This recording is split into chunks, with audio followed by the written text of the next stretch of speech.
you doing today? I'm Reagan Lancaster and I'd like to share with you some of the experiences when it comes to international expansion. One of the stories I want to talk to you about is opening up when we opened up Japan. And I had a guy that had worked with me at Oracle, early days at Oracle. He was an MIT grad.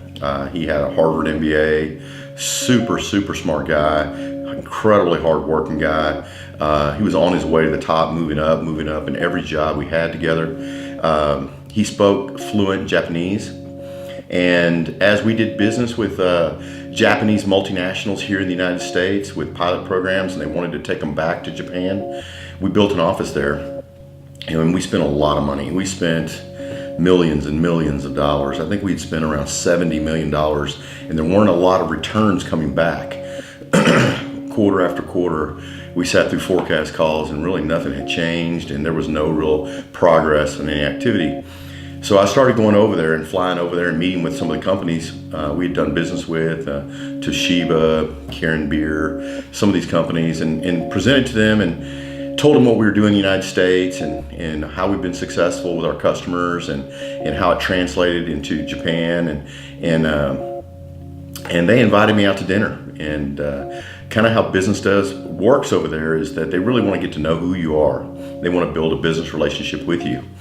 And we went to dinner, and it's a lot of cigars and a lot of whiskey. And I looked out of the corner of my eye at dinner, and I saw our employee drinking milk,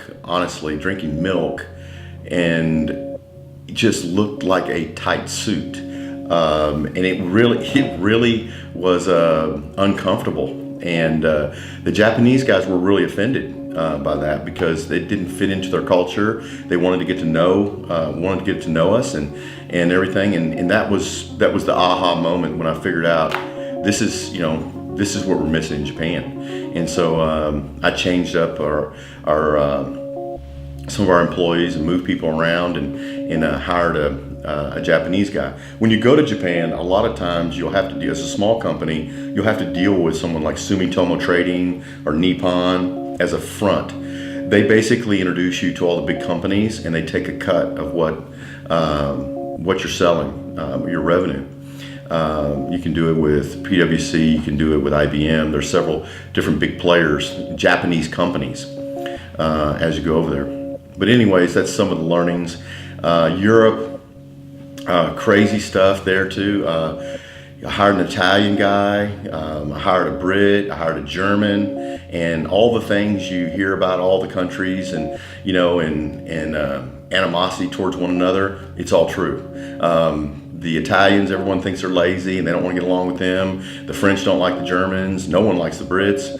And finally, we ran across a guy that was Dutch, and he spoke 7 languages. Incredible businessman.